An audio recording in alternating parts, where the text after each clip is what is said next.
Nakita ko ang marka sa batok niya. Sabi nilang may sumpay yun. Ito ang nangyari pagkatapos bumalik si Marcela. Ayon sa kwento ko, 6 na taon siyang nawala sa amin. Hindi nawawala talaga. Nagtatrabaho sa ibang bansa. Nagpapadala ng pera. Nagpapadala ng damit at mga pangarap pabalik sa maliit namin bahay sa gilid ng baryo. Nung dumating siya, dala niya ang amoy ng bagong laundry, ng gata at ng adobong niluto sa biyahe. Mga maliit na agay na para sa iba ay ordinaryo lang, pero para sa amin ay parang bagong simula. Naging tahimik ang buong barangay sa araw na iyon. Lahat ng kapitbahay dumayo. May mga anak na tumakbo sa harap ng bahay namin at may asong nagtitinginan sa gilid ng kalsada. Si Marcela ang unang pumasok sa maliit na sala at nungiti ng malapat. Naramdaman ko agad, siya pa rin iyon na minahal ko mula sa unang buwan namin. Magaan ang kanyang tinig, mahina ho ng mga kilos, pero may kakaiba ring pagkapanatig sa kanyang mga mata na hindi ko maintindihan noon. Planado namin ang lahat, pag-aayos ng simbahan na pagdiriwang namin, maliit na piyesta, pagpapakasal pagbalik niya sa loob ng 1 taon. Ang mga plano ay parang mga kaon, puno ng ilaw at plano na inihain namin sa bakuran. Si tatay, nakilala sa baryo bilang manggagamot, nagkakampanya na tuwing umaga, nagluluto siya ng mga halamang gamot at umiihip ng usok sa aming bubong. Hindi siya yung tipong nagpapasaring, may malalim na kataimikan sa kanya mula pa nang mamatay ang mama ko. Tinutulungan niya ako sa mga papeles, sa lupa. Siya ang magiging dadalo bahasa sa ritual kung kinakailangan.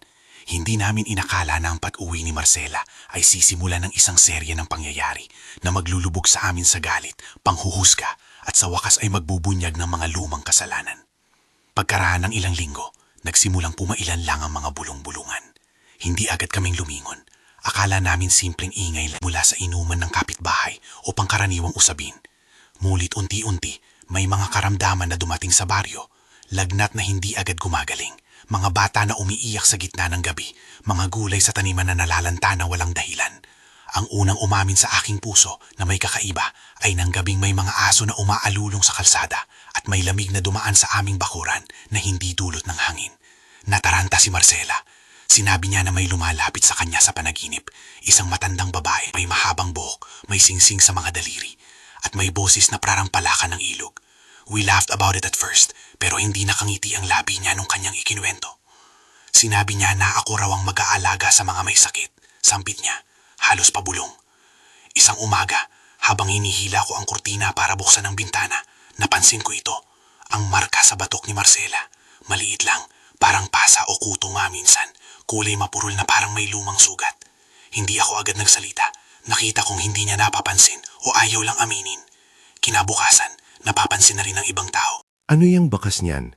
Tanong ni Aling Teodora sa tindahan, halatang may halong pagkakatuwa at mali siyang ngiti. Hindi nagtagal, dumami ang mga nagmumungang opinyon. May nagbulong na posibleng anting-anting na napunta kay Marcela. May nagsabi na baka dala-dala niya ang sumpa ng kanyang pinanggagalingan. Nang marinig iyan, parang kumalat ang yelo sa dugo ko. Hindi ako bobo.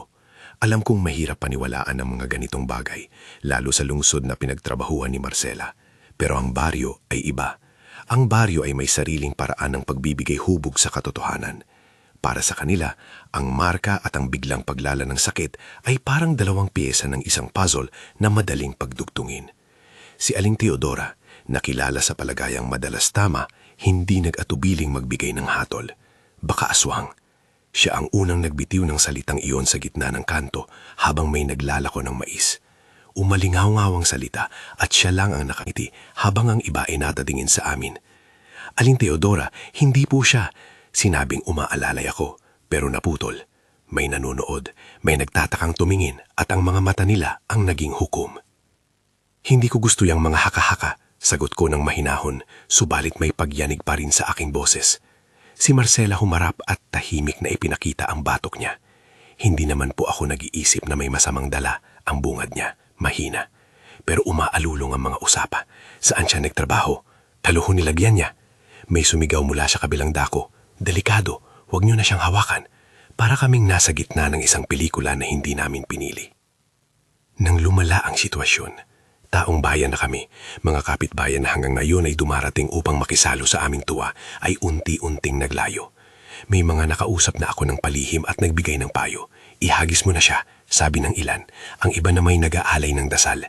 Naging mabigat ang gabi namin. Parang may madilim na anino sa bintana tuwing sasapit ang papipsilim. Ako at si Marcela, nag-uusap, nagmamahalanta rin. Rodel, sabi niya minsan habang nakatitig sa apoy ng lampara. Baka ako lang ang nagsisimula. Baka mabubuti lang to. Hindi ba't sinabi mong mahal mo ako noon? Niyakap ko siya ng mahigpit at doon ko naramdaman.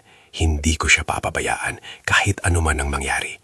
Pero sa likod ng haplos ko, may pag-aalangan na hindi mawawala. Kung ang kwentong ito ay interes mo, kung gusto ninyo pa ng mga tunay na kwentong katulad nito, mag-like at mag-subscribe. Hindi ako nandito para magpatawa. Gusto ko lang maibahagi kung ano ang nangyari dahil baka may kilala rin kayo o may makakabuti ang narinig ninyo. Simula noon, nag-iba ang aming mga gabi. Nagigising si Marcela sa gitna ng dilim, umiikpaw ang kamay, sinasagot ang boses na hindi namin marinig. Minsan nag-iipip siya ng diwara sa bintana, minsan naglalakad papunta sa sementaryo nang hindi sinasadyang mapansin ng mga kapitbahayan. Tinangka namin itong itago, para sa kanya at para sa pamilya, pero ang mga mata ng baryo ay mabilis maglantad ng anumang kakaiba. Ako, na nangangarap ng payapang buhay, natutong magtago ng galit at takot sa isang panig ng aming kwarto. Pinipilit kong maging matatag, pero may gabi ring nag-iisip ako kung tama ba ang ipagtatanggal ko. Dahil hindi sapat ang payo ng isip ko, humarap kami kay tatay. Siya ang kilala sa baryo bilang manggagamot. Siya ang may hawak ng mga lihim, ng mga halamang nakakabigla ng buhay at ng mga ritual na palmada at hinahalo sa usok. Nagdaos siya ng maliit na ritual sa silong ng bahay namin. Naglatag ng mga dahon, nag-ipon ng mga bato, at nagdilang diwa ng mga lumang salita. May kumukulong hindi normal, sabi niya, na parang nagmamasid sa karagatan. Matamis ang tulog. Inihiga niya si Marcela sa banig at humaplos sa kanyang noo. Inihinga namin lahat ang usok at ako'y umaasang mawala ang lahat. Pero hindi ganon kadali. Sa gitna ng ritual, parang may tumutol sa hangin. Napahikap ang aso sa labas at biglang sumigaw ang isa sa amin. Si Marcela, na nakahiga, biglang kumilos. Ang mga kamay niya na dating magaan, nagkikilos na parang may ibang humahawak. "Huwag!"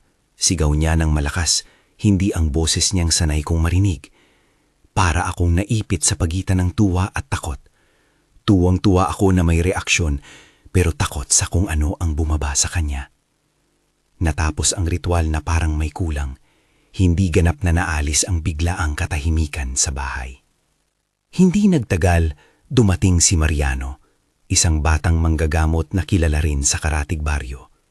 Siya ay may kakaibang aura, hindi pa matanda pero may tanikala ng kaalaman sa mga lumang paniniwala. Nagdala siya ng maliliit na sachet, ng mga bulong at ng mga salaysay na parang nababasa sa lumang libro. Maaring may napunta sa kanya na puwersa ng babaylan, ang sabi niya ng tahimik. Tiningnan ko agad ang mukha ni tatay. Kumunot ang noo niya at may bahagyang pag-iling. Hindi ko siguro dapat pinansin iyon noon, pero may kakaibang bigat sa kanyang mukha. Higit pa sa kung ano ang inaasahan ko mula sa isang tao na sinasabing siya ay manggagamot. Umulan ng upiun ang baryo. May mga naniniwala sa paliwanag ni Mariano na may lumipat na kapangyarihan mula sa isang matandang babaylan na naglaho at posibleng naghanap ng bagong tinubuan. May nagsabing noon pa ay may di pagkakasundo ang aming tatay sa isang babaylan, mga lumang kasalanan at pagpapalitan ng galit noong matagal na panahon. At may isang kwentong lumabas, mababa man ang detalye. Sinabi raw ng ilan na si tatay ay may kinalaman sa pagpatay ng isang matandang babaylan sa isang lugar na tinatawag na Mindanao. Indefinido ang eksaktong oras at paraan ayon sa mga usapan lamang. Nag-iingay ang aking utak sa pag-iisip. Hindi ko alam kung ano ang totoo, pero ang binabalitang iyon ay parang isang bahid na lumilipas sa mga labi ng mga tao bawat may kumakain ng kanin sa kanto.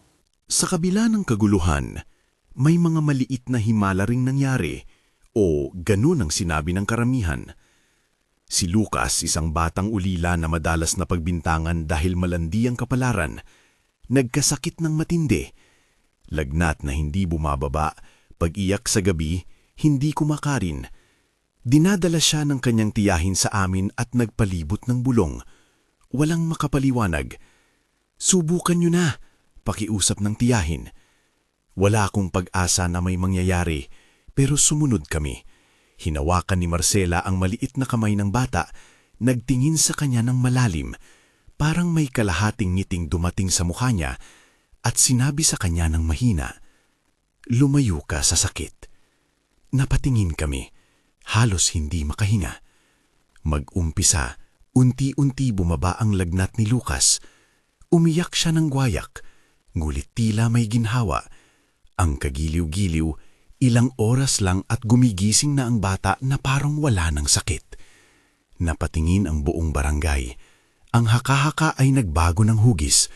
Ang parehong kamay na tinutok laban kay Marcela ay unti-unting hinahalikan sa mata ng ilan. Hindi iyon naging sanhi ng marawakang paggulat lang. Nagdulot din ito ng paghahati. May tumalon sa posibilidad na marahil ang bagay na dala ni Marcela ay hindi lang masama. May nag-iba ang tingin sa kanya. Mula sa suspek, naging pinagkakitaan ng pag-asa ang ilan. Ako, hindi ko malaman kung anong pakiramdam ang dapat kong makapit. Nagagalak dahil gumaling si Lucas o nag-aalala dahil ang parehong puwersa ay maaaring magdala ng kagalingan at kapahamakan. Madalas kong pinipilit tanungin ang sarili, kung totoong may kapangyarihan siyang dala, sino ang may karapatan na humukom sa kanya? Sino ang may karapatan na magdidikta kung paano ito gagamitin? Sa gitna ng mga kumakalat na usapan, si Lyra, pinsan ni Marcela at matalik na kaibigan, ang nagpakatatarg. Siya ang tumulong na mag-alaga kay Marcela nang mag-overtime ito sa gabi at tumutulong sa may masakit. Hindi siya naniniwala sa madaling pagbabansag. People need help. Sabi niya sa akin ng mahina, huwag natin siyang tuluyan ng sirain dahil ang kakaiba ang nangyari sa kanya. May tapang ang boses ni Lyra, parang sa bawat salita niya ay itinatama niya ang nutritional deficiency ng aming baryo, kakulangan ng awa. Siya ang palaging nasa tabi namin noon at kahit na marami ang nagtatakwil, naroon siya, tumitibay sa tabi ni Marcela. Ilang beses nagdala rin kami kay Tio Mario, isang matatandang manggagamot na kilala hindi dahil sa kariligan, kundi dahil sa karanasan. Siya ang nagbigay ng ibang pananaw. Hindi lahat ng kakaiba ay masama. Minsan ang taong pinagkakalooban ay may obligasyon, gamitin para sa kabutihan o tuluyang masanay sa sariling kapangyarihan. Nagbigay siya ng mga payo, mga dahon na gawing inumin, mga bulaong salita at pag-aaruga. Pero sa bawat pagtatangka ng lunas, tila may humahadlang. Minsan habang nagdadasal kami, may mga nagbubulungan pa rin sa labas. Bakit biglang gumaling ang ilan at bigla ring namatay ang iba? Hindi ko maiwasan ng matinis na pagdinig ng pangungusap na yan. May gabi ring nagising ako sa tunog ng pag-iyak ng Marcela, pero hindi tulad ng dati. Tumakbo ako palabas at nakita ko siyang nakatayo sa lilim ng punong mangga sa likod bahay, nakayuko at tila may kausap, isang hangin na humahaplos sa buhok niya. "Sino yon?" tanong ko, at siya'y tumingin sa akin na parang bago lang nagising mula sa panaginip. "Wala," sagot niya, ngunit alam kong nagsisinungaling siya. May pagkakataon din noong ilang kapitbahay ang nakakita sa kanya na naglalakad palayo papunta sa tabing ilog na parang may hinahanap. Sinundan siya ng 3 lalaki na sabi nila'y nagtataka lang. Ang iba sumunod ng pasaway. Pagbalik niya, araw-araw, tahimik ang mga mata niya, ngunit may mga marka sa palad at gusto niyang maghilom agad sa pag-aalaga sa mga tao. "Ayaw kong magdulot ng takot," sabi niya sa akin minsan. "Ayaw ko ring sirain ang sarili ko." Hinawakan ko ang kanyang kamay at hindi ko alam kung ano ang susunod na gagawin. Lumipas ang mga araw at bumigat ang usapan kay tatay. May mga nagsimulang magtanong kung sapat ba ang karanasan niya. Kung siya ang may sakit, paano natin haharangin ng lalong lumalaking problema? May sumigaw sa barangay hall. Nakaramdam ako ng kakaibang pag-init ng dugo. Pinoprotektahan ko si Marcela ng buong husay, hindi dahil wala akong pagdududa, kundi dahil kilala ko ang kabutihan sa kalooban niya.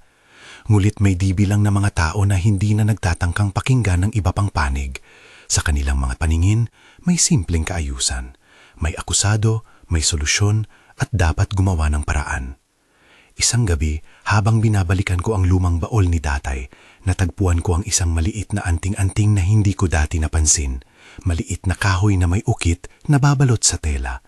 May punit ang tela at may markang lumang dugo na di malinaw. Iniabot ko ito sa kanya gaya ng isang bata, inasahan ng isang paliwanag. Ngunit ang kanyang mga mata ay nag-iba. Tumalimak parang nawala sa kanya ang hangin. Hindi na yan para sa'yo. Maiksi niyang sambit. Ang mga salita niya ay parang lata na binugbog ng kalawang, masyadong tumitigas, may malalim na galit na naghahalina. Nasa akin na yon dati, dagdag niya, mabigat ang bawat pantig. Hindi ko natanong pa kung saan niya nakuha yon, hindi pa ako handa sa sagot. Sa gitna ng mga pag-uusap na yon, may isang paghaharap na hindi ko malilimutan. Dumating ang ilang mamamayan ng naglalakad, may hawak na tingga at may mga daladalang asin. Hindi na pwedeng magtago dito ang sumpa, sagot nila. Humahaba ang usapan, may sigaw, may iyak at ang mga bakas ng pagkasira ng pagkakaibigan ay naging malinaw. Nagpapuisiya ang tensyon nang tumayo si Marcela at nagsalita, hindi sa isang marahas na paraan, kundi sa isang mahinahon na tinig na may bigat. Hindi ko ginusto na madala ang anumang sakit, sabi niya. Hindi totoo ang sinasabi ninyo na ako lang ang dahilan ng lahat. May mga bagay na hindi natin maintindihan. May ilan na napatingin ng malambing. May ilan na nagngingingit. Hindi naglaon, nagpasya ang aming pamilya na ayusin ang mga sumunod na ritual ng mas sistematiko. Nag-ayos kami ng hiwalay na lugar kung saan maaaring umupo ang mga nag-aagaw lunas. Nagtakda kami ng oras para sa pagtingin at pagdinig. Ngunit, habang inaayos namin ang mga simpleng operasyon na iyon, may mga lumalabas na pahiwatig ng nakaraan ni tatay. Munto bagay na nagpapakilos sa loob kong alalahanin. Minsan may naririnig akong bulong sa gabi na parang pag-amin, isang mahinang pag-iyak na hindi ko maintindihan. Parang pumapailan lang ang kanyang guni-guni sa isang gabi na matagal na lumipas. Isang gabi kung saan may kinalaman sa isang matandang babayalan at isang marahas na pangyayari. Hindi ko alam kung totoo ang mga iyon o mga haka-haka lamang ng aking isip na napapagod sa hininga ng baryo. Ngunit may isang bagay na malinaw. Hindi na simple ang bagay na ito. Ang mga lumang sugat ay nabubuhay muli at ang aming tahanan na pinangarap kong maging bago at payapa ay unti-unting napupuno ng mga lumang alaala at bagong takot. Noong gabing iyon, nang may mahigpit na pagtitipon sa harap ng bahay namin, nakita ko si Marcela na tila inulunan ng katahimikan. Ang mga tao ay nagpapalitan ng mga opinyon. Si Aling Teodora ay hindi nawawala at ang kanyang mga mata ay parang may kinakatakutang pribilegyo. Parang alam niya ang lihim ng mundo. Hindi natin pwedeng pabayaan ang baryo, ang sabi niya at maraming sumangayon. Kung kailangan, ilalayo natin siya para hindi magkalat ang sakit. May isang grupo naman na tumutol. Hindi naman parang ganun. Baka may nangyayari lang na hindi natin maintindihan. Ang mga tinig ay parang mga lumong barko na nagbabanggaan sa isang malalim na dagat. Lumipas ang minuto at napansin kong naglalakad si Marcela papalapit sa gitna ng kumpul ng mga tao. Tahimik ang kanyang mukha at ang marka sa batok ay kitang-kita sa liwanag ng kandila. Tumingin siya sa mukha ng aming ama at pagkatapos ay sa akin. Kung ako ang problema ninyo, mahina niyang sambit. Sabihin ninyo kung ano ang gusto ninyong gawin. May nangingisay sa hangin pagkatapos ng kanyang pananalita. May tumangging umamin sa sarili. Ako, na nagmamahal sa kanya, sumilip sa kanya at nakita kong nanginginig ang kanyang mga labi. Para bang may dala siyang mabigat na panata. Panata na hindi ko lubos maunawaan. Ang gabi ay nagtapos na may mga tanong na walang sagot. May ilan na umalis ng may pagtingin na mas malupit. May ilan na lumabas na may pag-aalinlangan sa mga labi. Ako at si Marcela naglakad pabalik sa bahay at sa kanyang pagkapasok, napabuntong hininga siya ng malakas. Rodel, natatakot ako, sabi niya. Ako'y nagulantang sa pagiging tapat ng kanyang takot. Hindi niya madalas sabihin iyon. Hinawakan ko ang kanyang kamay at sinabing, hindi kita iiwan. Ngunit sa likod ng mga salitang iyon, may lumulutang na katotohanan. Hindi ko rin alam kung paano haharapin ang mga susunod na araw. Hindi pa kami handa noon sa lubos na pagsasalakay ng mga espiritu, kung mayroon man, o sa lubos na pag-ayon ng baryo. Ang mga maliit na himala, ang mga bulong, ang lumang anting-anting, at ang pagbubunyag ng mga lumang kasalanan ni tatay ay unti-unting lumalakas sa ating paligid. Ngunit may isang pangyayari na nagbago ng lahat. Isang maliit na insidente na sa simula ay tila napakaliit, ngunit nagising ito ng mga lumang alaala sa mga tao. Sa isang umaga, may isang matandang babae ang tumakbo sa aming pintuan, luhaan at galit. "Nakita ko na ang nagpadpad," sigaw niya. Naglalakad siya sa ilog kagabi, may dala-dalang liwanag. Hindi na kami nakatayo. Ang mga tao agad nag-pay attention at umusad ang kwento tulad ng apoy sa tuyong damo. Habang pinapakinggan kami ng buong baryo, ang aking puso ay dumadagundong. Alam kong may magiging susunod na hakbang. May laban kung saan ang hangarin ay hindi lamang pagliligtas, kundi pati na ring paghahanap ng katotohanan. Ngunit sa gabing iyon, sa gitna ng mga panibagong paratang at maliit na himala, alam kong may isang bagay na kailangang ilandad. Isang lihim sa nakaraan na tutugma sa kasalukuyang sumpa. Ang katahimikan bago ang unos ay naglabas ng biglang mga tanong sa akin. Paano nagsimula ang lahat? Ano ba talaga ang natatagong kasalanan ng aming ama? At higit sa lahat, handa na ba ang bayan na makinig sa katotohanan o hahayaang maghari ang takot? Nang tumahimik ang gabi at pumailan lang ang mga boses, napagtanto kong ang aming buhay ay hindi na mauuwi sa dati. Ang pag-uwi ni Marcela, ang tinaguriang pag-asa ng aming pamilya, ay naging sinumpaang bagay sa mata ng iba. Ngunit hindi pa natin alam kung paano bubuhayin ang bagong umaga o kung ano ang magaganap sa hinaharap. Ang bagay lang na malinaw ay ito, may marka sa batok niya na hindi lang mantsa sa balat. Marka iyon ng paniniwala ng tao, ng takot at ng lumang kasalanan na naghihintay ng pagbubunyag. At habang tahimik ako sa ilalim ng anino ng punong mangga, naririnig ko ang isang tinig na nagsasabing may darating na malaking laban. Hindi pa ngayon, ngunit malapit na. Hindi nagtagal ay sumiklab ang isang bagong sandali ng tensyon. Hindi na simpleng usapan sa kanto, kundi pagtitipo ng may sigaw at luha. Isang grupo ang naglakad papunta sa amin na may dalang sako ng asin at palanggana ng tubig, parang paghahanda sa paglalabas ng isang bagay na dapat alisin. "Hindi na pwede," sigaw ng isang lalaki sa gitna. "Kailangan siyang iluwa ng baryo o hindi namin malilinis ang kapalaran namin." Nakita ko ang pag-ikting sa mukha ni Marcela. Nakita ko rin ang pag-ikting sa mukha ni tatay. Para sa kanya, ang mga ritual ay gaya ng kung paano pinauwi niya ang ulan noong tagtuyot, isang paraan para itama ang naguguluhang mundo.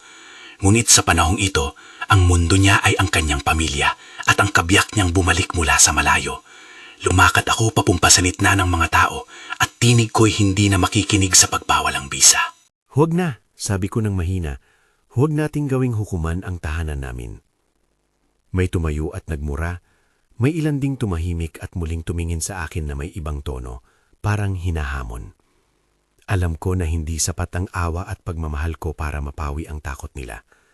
Kaya tumawag kami ng pulong, hindi para manalo sa argumento, kundi para marinig ang lahat, ang mga takot, ang mga paliwanag, at ang iba pang version ng totoo. Marami pa rin ang tumanggi, marami rin ang handang magtiis. Sa pulong na iyon ay doon lumabas muli ang pangalan ng Mindanao, ng isang matandang babayalan at ang mga bulong tungkol kay tatay. Minsan hindi ko alam kung ang mga bulong ay nagmumula sa labas o sa loob ng aming bahay. Ang mga lumang alaala ay parang may sariling hangin. Ilang araw bago ang malaking pagtitipon, nagising ako sa isang hiyaw mula sa likod ng bodega.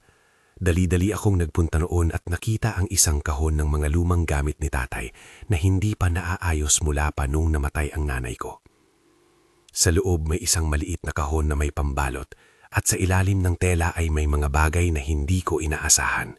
Baluktot na kawit ng bakal, ilang piraso ng tela na may kakaibang amoy at isang lumang sulat. Ang sulat ay bihabihirang sulat, hindi ang estilo ni tatay na simple, parang napuno ng galit at takot. Hindi ako agad nagbasa, ngunit naramdaman ko. Parang hinaplos niya ang inis na nagtulak sa kanya noong panahong iyon. Dinala ko ang sulat sa kanya ng walang pasabi at nakita ko siya na kumikilos na parang bagong batang lalaki sa gitna ng isang barko. Mabilis, malamig at may lungkot ang mata. "Huwag mo na," mahina niyang sabi nang makita ang hawak ko. Wet ng hangin ng mga alaala. Ako'y nagpilit at binasa ko. Sa loob ng papel may mga pangungusap na bumabalik sa atin ng matigas. May nabanggit na lugar, indefinido ang eksaktong petsa at pangalan. May pag-aaway, may takot at may gutom sa kapangyarihan. May sinabi niyang may lumang babayalan na sumasalungat sa kanya. Isa siyang nagbibigay ng babala noon at ang pagnanais niyang itigil ang impluensya raw nito ay humantong sa isang pangyayaring hindi kumpleto ang paglalarawan. Tumigil ako sa pagbasa dahil ramdam ko ang panandaliang pagkakabagsak sa mukha ng tatay at may isang punit ng salita, sala, pag-amin ng kasalanan.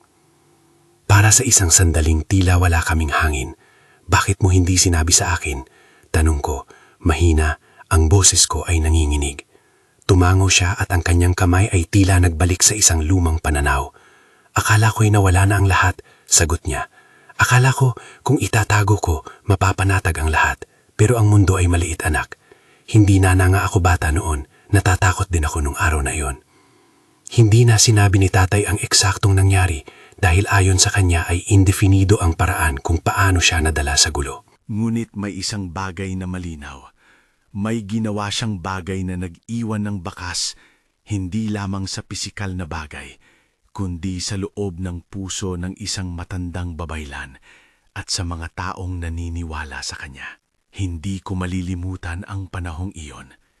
Nakita ko ang pag-ulan ng itang luha sa mukha ng tatay na bihira kong makitang umiiyak.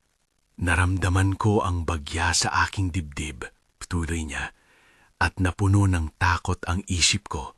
Ginawa ko ang hindi dapat gawin para protektahan ang ating pamilya, para siguradulin na matatanggal ang sinabi niyang sumpa. Tumigil siya, at doon ko na tinanong ang isinagot ng aking malakas na loob. Ano ang ginawa mo, tay? Tahimik siya ng sandali. Tiningin ang pawis sa kanyang palad at napikit. Pinatay ko siya, pagsisisi niya. At dinala ko ang isang bagay sa amin na hindi ko inakala na magbabalik. Hindi na niya inilahad ang lahat ng detalye, ang eksaktong pangyayari, ang paraan, ang mga saksi, dahil sa kanyang salita mismo. Indefinito ang ilan sa mga pangyayari, ngunit sapat na iyon para umikot ang mundo ko. Hindi dahil lamang sa salita, kundi dahil sa kapalagayang ginamit niya ang kanyang mga kamay para tapusin ang buhay ng isang tao, hindi sa paraang malupit na ipakita sa pelikula, kundi sa paraang tahimik, mapanganib at puno ng kaguluhan sa puso. Sinimulan namin ang pagsasaayos ng paraan na dapat gawin na pagpasyahan naming hindi muna ipalabas agad ang kumpletong katotohanan. Hindi dahil sa pagtakbo mula sa responsibilidad, kundi dahil alam kong ang paglabas nito sa maling panahon ay magbubunsod ng higit na galit at paghihingandi. Ngunit ang lihim ay parang apoy na hindi madaling itago. May mga nagtataka at may mga nakakita ng pagkakaiba sa kilos ni tatay at sa isang maliit na pagbubulong. Habang kami ay nagpapasya kung paano haharapin ang mga susunod na araw, may dumating na hindi inaasahan, isang grupo ng mga taga-baryo na tila hindi na kayang maghintay. Ang gabing iyon ay tila isang eksena. Nagtipon ang maraming tao sa ibabaw ng lupa at nagdala ng mga krus, asin at mga lumang simbolo ng paglilinis. Si Aling Teodora ay nasa unahan at ang kanyang tinig ay mas matibay ngayon kaysa dati. Hindi na pwede ang magpanggap, sigaw niya. Kung may dapat ipakita, ngayon na, naiinggit ako sa lakas ng kanyang pananalita. Alam kong marami ang sumusunod sa kanya dahil siya ang dati ring nagbigay boses sa takot ng baryo. Ngulit bago pa tuluyang lumubog ang gabi sa mas malalang pangyayari, tumayo si tatay at hinayaan ang sarili na magsalita. Hindi parang isang manggagamot lamang, kundi parang isang amang nagbuburi at nagtatapat sa parehong sandali. Totoo, sinimulan niya, at halos hindi ko marinig ang kanyang sariling boses sa unang salita. May naggawa akong mali at hindi ko ito ikinaila. May pumintik sa lupa sa ilalim namin. Pinatay ko ang isang babaylan. Aniya, ang mga sulya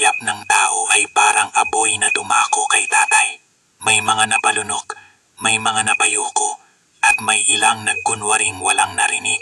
Ginawa ko yun para protektahan ang pamilya, dagdag niya. Ngunit hindi ko alam na ang bagay na iyon, ang galit, ang espirito, ay magpapatuloy na umiikot hanggang sa bumalik sa atin. Ang kanyang tinig ay naghahalo ng pagsisisi at pagod. Hindi ako humihiling ng kapatawaran lamang. Hinihingi ko na maipakita natin ang katotohanan at kung may dapat managot, iyon ko'y haharapin. Ang salitang iyon ang nagsimula ng serye ng mga tanong. Sino ang nakakita? Anong nangyari? Bakit hindi nasundan ang kaso noon? Marami ang gustong mag-alam at marami ang nagtatakip. Ngunit habang nagtatagpo ang mga tanong at pangungumpisa, may hindi inaasahang pangyayari.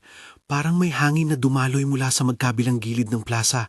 Ang ilaw ng mga lampara ay kumawala, ang mga aso ay sumisirit at umiilaw, at may isang tunog, parang huni ng isang matandang babae sa malayo na dumaan.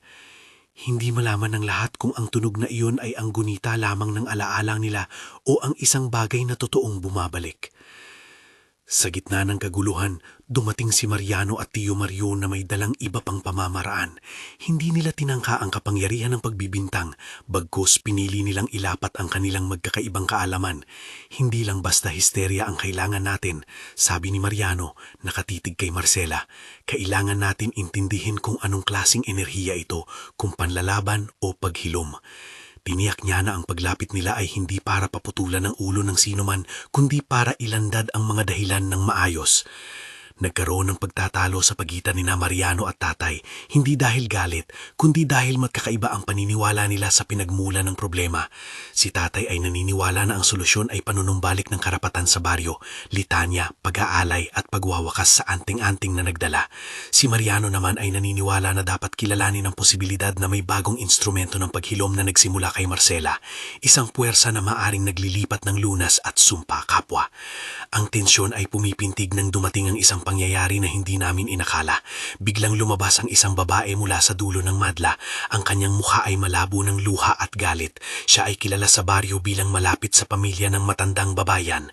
Hindi pa tapos ang utang. Sigaw niya na may apoy sa boses. Hindi pwedeng mag-ayos ng katahimikan nang hindi muna napipigilan ang dapat panagutan. Ang mga salita niya ay bumagsak sa amin na parang mabibigat na bato. Ang damdamin ng tao ay kumalat. May mga umiiyak, may mga umiiling. At sa sandaling iyon, si tatay na hindi na kayang tiisin ang bigat ng lihim ay napasigaw. Hindi ako perpekto, sigaw niya. Ginawa ko para sa pamilya. Lumingon siya kay Marcela at naglakad papunta kanya na may hawak na maliit na amulet. Hindi ko minahal ang kapangyarihan, bungad niya sa pagdadala ng kamatayan at pag-aamin. Minahal ko kayo. Tumakbo ako palapit, hinawakan ang braso niya. Pinilit huminga siya ng malalim. Ngunit habang siya'y nagsasalita, parang may kumawala na hindi namin kontrolado. Parang may isang lumang bula ang nagiba. May hangin na dumapo sa katawan ni Marcela at ang mga mata niya na dating mapagkumbaba ay nagningning na parang may ibang liwanag. May isang tunog sa tenga niya, halos hindi marinig ng iba, pero alam kong siya ang nakarinig. Isang tinig na may edad at galit.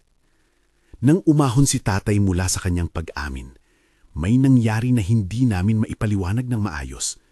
May nagliwanag na parang bahaging liwanag mula sa paligid ni Marcela at may isang paglanghap ng hangin na para bang nagpalit ng tono sa buong lugar. May iba na napasigaw, may ilan na natigilan at may mga nagsimulang magdasal ng sarili nilang panalangin. Si tatay ay parang natanggay ng alon ng alaala. Napayuko siya at nagkumpas na parang tinutusok ng lamig. Dahan-dahang bumuntong hininga siya at nangangailangan ng suporta. Patawarin niyo ako, ang huli niyang pabulong. Ako ay tumakbo sa kanyang tabi at kinuha ang kanyang kamay. Mainit pa ang balat niya, ngulit may malalim na kapaitan sa kanyang mga mata. Hindi ko maintindihan kung ang sugat na dumating sa kanya ay dulot ng isang bagay na makikita natin o ng bagay na hindi. Ang lugar ay nabalutan ng katahimikan na parang dagat pagkatapos ng bagyo. Mga sandaling iyon na rumampa, si tatay ay nagbuntong hininga muli at parang may naglaho sa kanyang puso. Siya ay humiga sa lupa at ang kanyang mga mata ay nakatingin sa langit. Dapat sana'y sinabi ko noon, bulong niya, pero takot ako sa parusa, sa pag-iwan at sa pagkawala ng ngiti ninyo. Ang kanyang mga daliri ay humawak sa lupa at ang huling titig niya ay nakaukit pa rin sa aking isipan. Hindi kapangyarihan, kundi isang ama na lumabas na nagtatapat. Hindi namin inasahan ang nangyari pagkatapos niyon. Hindi dahil sa isang aksidenteng sugat na nagresulta sa malicious na kapahamakan, kundi dahil sa natural na naganap, humina ang kanyang puso. May isang medikal na dahilan na maaaring magpaliwanag o baka hindi, ngunit walang dapat ipakita na echo sa katawan niya. Ang kanyang dibdib ay bumagal at unti-unti siyang bumanaw sa harap namin. Hindi ko na maalala kung sino ang nakatawag ng doktor o kung sino ang tumakbo sa bahay para humingi ng tulong. Ang oras ay parang naputol sa isang komod ng paputok. Nagsilabasan ang luha at panalangin at ako'y nanatili roon, nakayuko, hawak ang kamay ng isang ama na nagbago ng kabalaran ng aming pamilya. Ang pag-alis ni tatay ay nagdulot ng kalakihan ng damdamin. May galit, may lungkot, may pagkalito. Ngunit sa tuktok ng lahat ng iyon, may kakaibang katahimikan na dumating mula kay Marcela. Tumayo siya ng tahimik at ang mga mata niya na dating natatakot ay umiilaw na may kakaibang resolusyon. Hindi siya nagtawa o umiyak agad. Sa halip, lumakad siya papunta sa grupo ng mga taong nagdudusa at inilapag ang kanyang mga balat sa dibdib ng isang batang may lagnat. Walang dramatikong taglabas ng kapangyarihan. Walang malaking flash. May simpleng haplos, isang bulong at isang pananabik ng hangin. Para sa amin na mga naroon, iyon ay parang isang pagbabago ng mundo. Hindi ko mapaliwanag kung ano ang nangyari. May lumabas na bahagyang init mula sa kanya at ang bata ay napayakap ng dahil. Ang lagnat ay unti-unting humupa sa loob ng ilang oras. May ilang nanonood na nakanganga. May ilan na hindi makapaniwala na ang babaeng aming tinutuligsa ay ngayon nagbibigay ng ginhawa sa ibang tao. Ang pagbabago ay hindi kumpleto. Hindi pala siya isang demonyo. Hindi rin siya nagbalik bilang isang manlilikha lamang. Ang magnetism na dumalo sa kanya ay may dobling halaga. May kakayahan itong magdulot ng sakit at mayroon ding kakayahan magpagaling.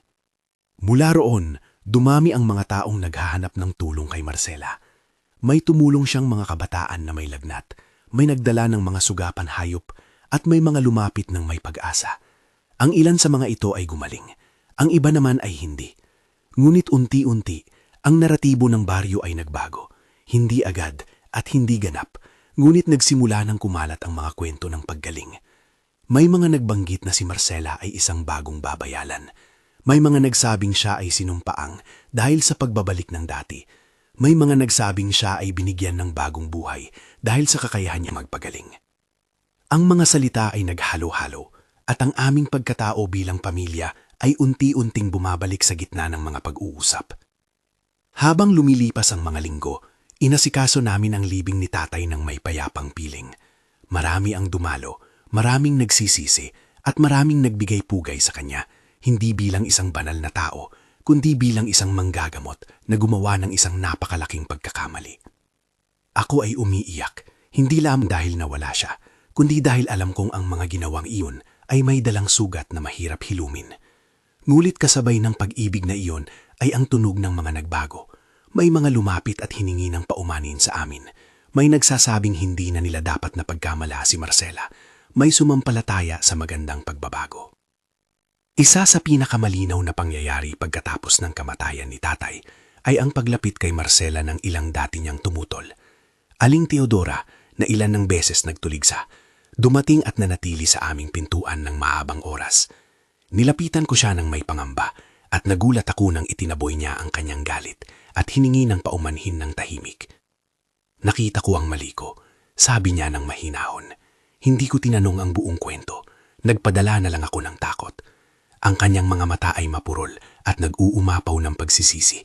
Patawarin ninyo kami, hindi namin inakala na ang paniniwala ay makakapinsala ng ganito. Ang sabi niya ay tila isang maliit na ilaw sa gitna ng madilim na gabi. May iba pang dumating na may kahalintulad na tono, mga taong handang umayos at magbayad puri. Hindi naging madaling gawain ang muling pagbuo ng tiwala. Maraming pamilya ang nawala ng mahal sa buhay sa gitna ng kaguluhan. Maraming ari-arian ang nasira dahil sa sigalot. May mga paniniwala na nasira at may mga bagong nabuo. Ngulit sa gitna ng lahat ng iyon, si Marcela ay nanatiling matatag. Hindi siya nagmalaki sa kanyang naipakitang galing. Sa halip, naglilingkod siya ng tahimik. Minsan ko siyang napapanood na nag-iisa, nakaupo sa labas ng bahay at nakikinig sa hangin, mga mata nakapikit na tila nakikipag-usap sa isang bagay na hindi naging formal. May pagkakataon rin na nakikita ko siyang tumingin sa marka sa batok niya at kumukumpas ng hangin na parang gumagapat ng lumang alaala. Ang bagong papel ni Marcela bilang tinig ng pag-asa ay may kasamang moral na pasanin. Marami ang nagtatanong sa kanya kung bakit siya hindi iniwasan ng husto. Bakit siya hindi tumanggi sa papel na iyon? Hindi ko iyon hiniling, sabi niya sa akin minsan nang maghapon kami sa ilalim ng bubong. Pero kung may gamit ako para magpagaling, hindi ko ito maaring itakwil. Hindi rin ako isang perpektong tao. May takot din ako sa kung anong ginagawa ko. Hinawakan ko ang kanyang kamay at alam kong ang kailangan namin ay hindi pag-awayan kung sino ang tama, kundi suportahan ang isa't isa. Isang tahimik na gabi, habang tumatagal ang aming pagkakabuklod sa komunidad, nagising akong may kumakatok sa pintuan. Ito'y isang maliit na dalaga na may hawak na pitaka ng mga papel at luha sa mga mata. "Tatay," sabi niya ng malakas, "dadalhin ko po si Lucas sa inyo. Nais naming magpasalamat. Ito ang batang taong natulungan ni Marcela noon." Nang pumasok siya at nakita ang pagbabago, ang munting silid na dati ay puno ng lungkot ay ngayoy puno ng tawanan. Ako'y napuno ng pasasalamat. Pinangako namin na kung gayon, si Lucas ay magiging bahagi ng buhay namin. Sa simpleng paraan na iyon, ang lumalaking pamilya ay muling bumuo. May mga maliit na ritual din na isinagawa upang linisin ang alaala ng dating babaylan, hindi bilang parusa kundi bilang pag-ayos ng sugat. Ang mga ritual ay pinaghalong pagdarasal, pag-aalay at pagsasaayos ng mga lumang kasulatan. Si Marcela ang nanguna sa ilan nito, hindi dahil siya ang pangunahing punong babaylan noon, kundi dahil siya ang nagkaloob ng kanilang bagong pag-asa. May mga sandali na tila nagbabalik ang dati niyang takot, ngulit mas madalas ay may katatagan sa kanyang gawa.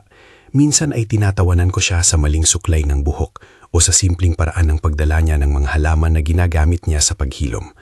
Habang tumatagal, ang baryo ay unti-unting naghilom. May mga nagbalik na nagtatanim ng gulay, may mga nag-aayos ng mga bahay at may mga nagbabalik sa dati nilang gawain. Ang pangalan ni Marcela na dati ay pinagdadarusahan at pinagmumura ay ngayon ay binabanggit na may paggalang sa ilan. Hindi lahat ay nagbago, ayaw pa rin ng ilan na makipag-ugnayan, pero ang karamihan ay bumalik sa isang uri ng normalidad. Ang sakripisyo ng tatay ay hindi basta nakaligtaan. May natirang sugat sa puso ng aming pamilya. Ngunit ako, na nagmahal sa dalawang babae sa buhay ko, sa isang ama at sa isang asawa, ay natutong magpatawad at magpatuloy. Hindi madali at hindi rin magaan, ngulit kailangan. Sa isang huling eksena ng Bagsasara, may maliit kaming selebrasyon. Hindi ang karamyan ng kasal na ipinangako namin noon, kundi isang tahimik na pagdiriwang ng muling pagsilang. Naglatag kami ng pagkain sa lamesa, nagdala si Lyra ng mga kakanin, at nag-imbita ng mga kapitbahay na kahit papaano ay tumulong sa pagsasaayos ng aming bakuran. Si Marcela ay nakadala ng ilang halamang gamot at isang simpleng damit na bagong hinabi ng kanyang sariling kamay. "Kung handa na kayo," sabi niya, "gusto kong ipagpatuloy ang pag-alaga sa mga nangangailangan. At sana, kung maaari, makapiling ko kayo sa panibagong buhay na ito." Ang kanyang pananalita ay maluha, bulit may ngiti. Nangako ako sa kanya na kami ay magtatayo ng tinubuang bahay, na kami ay mag-aasawa sa payak na paraan, at na kami ay tatanggapin si Lucas bilang aming anak. Ang baryo, kahit hindi perpekto, ay nagbigay ng isang palatandaan ng pag-asa. Ang pag-ibig namin ni Marcela ay hindi lamang pag-ibig ng dalawang tao. Ito rin ay pag-ibig na nakipaglaban sa takot, nagtiis sa paniniwalang mali, at nagliligtas sa mga sugat. Si Marcela ay hindi naging aswang sa anyo ng alamat na inilalagay ng iba. Siya ay naging isang babayalan sa kanyang sariling paraan. Hindi perpekto, ngulit gumamit ng kanyang biyaya para sa kabutihan. Ang paratang na sinumpaang nobya na iyon ay unti-unting napawi, at ang aming buhay ay muling binuo sa veteranong lupa ng aming bayang pinag-ugatan. Ngayon, habang sinusulat ko ang mga pangyayari na inyong narinig, alam kong may bahagi pa ring hindi lubos na malinaw. Ang buong detalye ng nakaraan ni tatay ay indefinido pa rin ang ilan sa mga punto. May mga kapanahunan na hindi ko maibabalik. Ngunit alam ko ang totoo sa puso ko. Minahal to si Marcela. Ipinagtanggol ko siya. At nakita ko ang pagbabago na nagsimula sa kanyang pagbalik. Hindi ko rin sinasabi na lahat ay perpekto. May mga sugat na mananatili. Ngunit ang baryo ay natuto ng isang bagong leksyon. Ang takot ay maaaring maging katalinuhan. Ngunit ang awa at pag-unawa ang siyang magpapagaling. Kung may natutunan kayo mula sa kwentong ito, kung may nakakakilala din kayo na may katulad na karanasan, sana ay ibahagi ninyo sa comments. Huwag atakihin kundi magpaliwanag at magbigay ng suporta. Marami sa atin ang may kwentong hindi pa nasasabi. At minsan ang pagbahagi lang ang gamot. Salamat sa pakikinig. Kung nais ninyo ng iba pang tunay na kwentong tulad nito, sundan ninyo ang channel para sa susunod na kwento. Marami pa kaming ibabahagi.